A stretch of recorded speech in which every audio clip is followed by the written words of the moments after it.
బిక్కవోలు విఘ్నేశ్వర ఆలయం అండి. 2019లో ఎలా ఉన్న స్వామివారు అండ్ ఆల్మోస్ట్ పెరిగి ఎంత అయ్యారు. ఇంతకంటే లైవ్ ఎగ్జాంపుల్ ఏది లేదనమాట. యాక్చువల్గా నాకు చూస్తుంటే గూస్ బంప్స్ వచ్చినాయి అనమాట. ఎందుకంటే 2019లో నేను జనరల్గా టెంపుల్ గురించి తెలుసుకుందామని మీకు చెప్దామని చెప్పి నేను వీడియోస్ చూస్తుంటే 2019లో అలా ఉన్న స్వామివారు ఇంతలా పెరిగారనమాట. ఈ టెంపుల్ అయితే బిక్కవోలు అండి. అనపర్తి నియోజకవర్గం బిక్కవోలులో ఉంటుంది. బిక్కవోలు వినాయకుల వారు. ఈ స్వామివారి చేతిలో బెల్లం పెట్టి మనం చెవిలో ఏది అనుకున్నా, ఏ కోరిక అనుకున్నా చెవిలో మనం విన్నవించుకుంటే స్వామివారు నెరవేరుస్తారని ఇక్కడ ప్రగాఢ నమ్మకం అనమాట. అండ్ టెంపుల్ అయితే చాలా బాగుంటుంది. యాక్చువల్గా ఈ టెంపుల్ గురించి ఇంకో కథ కూడా ఉందండి.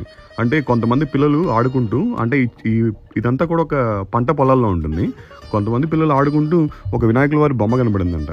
ఆ బొమ్మని ఇద్దరు ఫ్రెండ్స్ అనుకుంటూ అరే ఈ వినాయకుల వారు నేను చూసినప్పటికి ఇప్పటికి పెరిగారా అంటే అలా ఎలా పెరుగుతారా అని చెప్పి ఇద్దరు ఒక గడ్డి పోచని కొలత తీసుకుని వెళ్ళారంట.